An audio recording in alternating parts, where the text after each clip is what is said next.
Hello everyone, তোমাদের জন্য নিয়ে চলে এসেছি আমার ছোট্ট মিনি ব্লগ। কেমন আছো তোমরা সবাই? আশা করি সবাই খুব ভালো আছো। আমিও ভালো আছি। আমার ভয়েস শুনেই বুঝতে পারছো আমি কেমন আছি। তো যাই হোক, শরীরটা ভালো নেই, এখনও অবধি শরীর ঠিক হয়নি, বাট তার মধ্যেও আমি নিজেকে অ্যাক্টিভ রাখার চেষ্টা করছি। তোমাদের সাথে যখন শেয়ার করব বলেছি, আমি কি করছি, কি মিস যাচ্ছে, আমি সবটাই তোমাদের সাথে শেয়ার করব। তো সকালবেলা উঠেই আমি খেয়ে নিয়েছি এক গ্লাস গরম জল। তারপর আমি যথারীতি এক্সারসাইজ করা স্টার্ট করে দিয়েছি।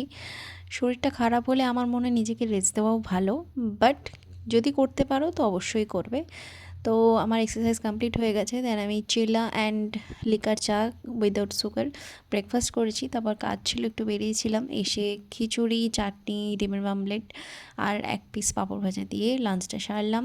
দেন ইভিনিংয়ে খেয়েছিলাম আমি এগেন সুগার ফ্রি র চা অ্যান্ড বিস্কিট।